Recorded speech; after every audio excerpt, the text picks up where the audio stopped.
সালামু আলাইকুম, আমি নাইম দক্ষিণ কোরিয়া থেকে। আজকের এই ভিডিওটাতে অতি গুরুত্বপূর্ণ কিছু নসিহত থাকবে। তবে অতি উৎসাহী বাঙালি আমরা। তার উপরে আমরা হচ্ছি ধরনের একদম অন্ধ জাতি। তার উপরে পাইছি ফেসবুক। তো ফেসবুক সামাজিক জীবনে এই মুহূর্তে কী ধরনের ঝামেলা তৈরি করতে পারে? ফেসবুকের মাধ্যমে দেশি বিদেশি ষড়যন্ত্রকারীরা বাংলাদেশে যে আমি, আপনি, আমরা আমাদের মধ্যে কী পরিমাণ ডিস্টারবেন্স ক্রিয়েট করতে পারে তার একটা ছোটখাটো উদাহরণ কিন্তু আপনারা দেখছেন যে ভারতে বাংলাদেশ ইস্যুতে আপনার এই মুহূর্তে তাদের যেই মূল স্ট্রিম মিডিয়া আছে, প্রিন্ট মিডিয়া, টেলিভিশন মিডিয়া বা সোশ্যাল মিডিয়া, প্রত্যেকটা প্ল্যাটফর্মে নামি দামি সাংবাদিক, নামি দামি টেলিভিশন বা ব্যক্তিত্বরা বাংলাদেশ নিয়ে টানা আপনার মিথ্যা তথ্য ছড়িয়ে যাচ্ছে। মাইক্রোসফটের একটা সমীকরণ বলছে গুজব ছড়ানোর ক্ষেত্রে আপনার ভারত ১ নাম্বার। এখন ভারতের ইস্যু কেন আমরা আলোচনা করছি, তাই না? আপনি দেখছেন যে বাংলাদেশ নিয়ে এই মুহূর্তে পশ্চিমা রাষ্ট্রগুলো, আমাদের সেনাবাহিনী, পুলিশ, সরকার, এই যে জাতীয় ঐক্য গতকালকে ডক্টর ইউনূস গঠন করছেন, এই সকল কিছুর পেছনে কিন্তু একটা কারণ আছে। গেল কয়েকদিন আগে আমরা গৃহযুদ্ধ শব্দটার মধ্যে একটু শুনতাম যে আরব দেশগুলোতে গৃহযুদ্ধ হয়। আপনি দেখবেন ইরাক, সিরিয়া, ইয়েমেন, তারপর হচ্ছে যে আপনি দেখেন ইরান, মিশর, বিভিন্ন রাষ্ট্রগুলো একসময় যথেষ্ট ধনাঢ্য রাষ্ট্র ছিল। তাদের কোনো কিছু সমস্যা ছিল না, কিন্তু সমস্যা হয়েছে ক্ষমতাকে কেন্দ্র করে পশ্চিমারা যেই একটা বীজ বপন করছিল, সেই বীজ থেকেই একই দেশের মানুষ একে অন্যের সাথে ঝগড়াতে লিপ্ত, এক অন্যের মাইরা ফেলতে লিপ্ত, ক্ষমতা দখলের জন্য একজন অর্জনকে হত্যা, সাম্প্রদায়িক দাঙ্গা, এই সকল কিছুকে যখন একটা এক্সট্রিম লেভেলে নিয়ে যাওয়া যায় তখনই একটা দেশে গৃহযুদ্ধ তৈরি হয়। ক্ষমতাকে কেন্দ্র করে আওয়ামী লীগ, বিএনপি বা আমরা যে রাজনৈতিক দলগুলো আছি একে অন্যকে মারামারিতে, এটা পুরনো খেলা, ৫৩ বছর খেলছে। কিন্তু ৫৩ বছর পরে হঠাৎ করে এই চিন্ময় কৃষ্ণা প্রভু ইস্যুতে বাংলাদেশে আমরা যা দেখছি, আমি আমার পার্সোনাল ফেসবুক আইডিতে থাকা ফ্রেন্ডসদের মধ্যে অনেকটাই দেখছি যে কখনো এরকম ইস্যুতে তারা কনসার্ন করে না, বাট রাইট নাও নিজে কিছু পোস্ট না করলেও অন্যের লিখে একটা পোস্ট শেয়ার করছে যে সনাতনীরা জেগে ওঠো।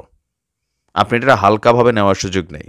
আবার আমাদের যারা মুসলিম ফ্রেন্ডের মধ্যে আছে এরকম স্ট্যাটাস দিচ্ছে যে দেখো, যদি ফ্রেন্ড লিস্টে কেউ হিন্দু থেকে থাকো, ধর্মের ইস্যুতে কিন্তু ছাড় নয়। বাবা, তোর হঠাৎ করে আলগা ইমান জাগছে কই থেকে? ঘুষ খাওয়া জাতি। মানে এই যে বিষয়গুলো আপনি দেখেন, হঠাৎ করে মানে এত সহিশুদ্ধ মুমিন মুসলমান আমরা হয়ে গেছি এই দেশে, যে দেশের ভিতরে সব চোর, বাটপার, ভণ্ড, ধান্দাবাজ। আর কিন্তু আমরা ফেসবুকে এত ইমান আর ধর্মের পরিচয় দিচ্ছি, একটা জাতি দুইটা ভাগে বিভক্ত হয়ে গেছে। আপনার তথ্য অনুসন্ধান বলছে যে ভারত বাংলাদেশে একটা বড় ধরনের গৃহযুদ্ধ লাগানোর চেষ্টা করছে। চেষ্টা অনেকেই করতে পারে, চেষ্টা করা শয়তানের কাজ। আমি সেই চেষ্টায় পা দিচ্ছি কিনা, কেন হঠাৎ করে এই গত জুলাই আগস্টের পরে এই বাংলাদেশে হঠাৎ করে আমরা হিন্দু মুসলমান মানে একদম এক গ্রুপ, আমি এদেরকে বলতে চাই ধর্মান্ধ, মৌলবাদী। আসলে ইসলামের সাথে এদের কোনো সম্পর্ক নেই। মানে এদের মন্তব্য হচ্ছে কি এই দেশে হিন্দু থাকতে পারবে না। আবার আমাদের অনেক সনাতনী ভাইরা ভারতীয় দাদাবাবুদের প্রেসক্রিপশন করা ভিডিও এগুলো আপনারা করছেন বাংলাদেশে এসে আপনার ফেসবুকে শেয়ার, যে না বাংলাদেশে তোমরা তোমাদের অধিকারটা বুঝে নাও। এতদিন ভাই অধিকার পান নাই মানে বুঝলাম না। একটা উস্কানির মধ্যে পাকিস্তানপন্থী একটা গ্রুপ আছে এই দেশে স্বাধীনতার পর থেকে, আর একটা গ্রুপ আছে ভারতপন্থী। তবে ইদানিং এই সময়টাতে আমাদের সনাতনী ধর্মাবলম্বী যারা আছেন, উইথ ডিউ রেসপেক্ট আবারও বলি, দিন শেষে এই দেশটা আমার আপনার। এখানে ধর্মীয় যে সাম্প্রদায়িকতা বা ধর্মীয় যে বিভাজন এগুলো কিন্তু বাংলাদেশে ছিল না। যতটুকু পলিটিক্যালি নানান মুভমেন্ট সবসময় হয়েছে, কিন্তু হঠাৎ করে এই যে ধরেন আমরা আমাদের ফেসবুকগুলোতে দেখলেই, আপনি আপনার টাইমলাইনে দেখেন, ফ্রেন্ড লিস্টে দেখেন, একদম শান্ত নিরীহ একটা মানুষ সেও কিন্তু একটা পোস্ট শেয়ার করতেছে। হিন্দু ভাইগুলা, মুসলমানদের মধ্যে এই প্রবণতা দেখা দিচ্ছে। ধর্মের বেলায় ছাড় নয়, রাজনীতির বেলায় যাই হোক, তো ছাড় না হয় তুই কী করবি? তুই একজন হিন্দু মানুষের বাড়িতে আগুন দিবি? আর আপনারা যারা হিন্দুরা আছেন, তুমি এসে একজন মুসলমানের ঘরের মধ্যে আগুন দিবা? রাস্তাঘাটে দেখলে তুমি তার সাথে ব্যবসা করবা না? ভারতে এগুলা ঘটে। ভারতে আবহমান কাল থেকেই এগুলা কিন্তু চলমান। আপনি দেখেন আজকে আসাম সরকার গরুর মাংস নিষিদ্ধ করে দিচ্ছে। তো এটা হচ্ছে কি? তারা এসে আমাদেরকে সম্প্রীতির বার্তা দেয়। হ্যাঁ, কানে গালে একটা ভালোবাসা দিয়ে দেওয়া দরকার, রূপসার নাকি ফিতওয়ালা যেটা ছিল আগের যুগে, এরকম। তো এরা যখন আমাদের দেশের সম্প্রীতি নিয়ে কথা বলে, সাম্প্রদায়িক ইস্যুতে কথা বলে, তখন আমাদের হাহা রিয়েক্ট পায়। এরা এদের দেশ থেকে যাই বলুক, বাংলাদেশ নিয়ে একটা বড় ধরনের ষড়যন্ত্র পরিকল্পনা চলছে। পার্বত্য অঞ্চলগুলোতেও নানান ধরনের অ্যাক্টিভিটিস চলছে।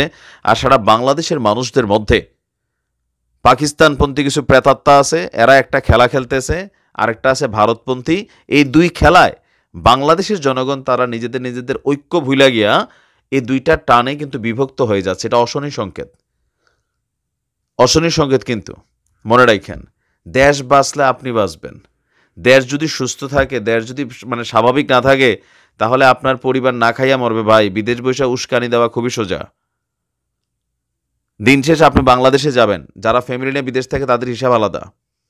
দেশের অর্থনৈতিক ক্ষতিগ্রস্ত হইলে এই যে এই মুহূর্তে সারা বাংলাদেশে যা চলছে, ব্যবসা বাণিজ্য, প্রতিদিন কি পরিমাণ কর্মঘণ্টা মানুষের নষ্ট হচ্ছে। যারা ফ্রন্ট লাইনে বৈশা কাজ করতেছে এদের তো সমস্যা নেই, এরা পয়সা টয়সা কামাচ্ছে। এরা কামাচ্ছে না, আপনি দেখেন সাধারণ সমন্বয়করা 2-4-5টা গাড়ি, সকালে একটা গাড়ি ধাক্কা খালি, বিকালে আরেক গাড়ি এরা পায়।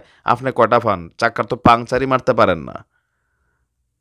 যারা ফ্রন্ট লাইনে বসে কথা বলে, প্রত্যেকটা ভিপিনুরা কোনো কর্ম করে না, কোটি কোটি টাকার মালিক হয়ে গেছে, হয়েছে না? রাজনৈতিক দল তারার কামে এগুলো, তারা পয়সা কামাবে। আমরা এগুলোর মধ্যে পা দিয়া এক অন্যের সাথে যুদ্ধে লিপ্ত হইয়া কারে মারবো, কারের সাথে কি করব।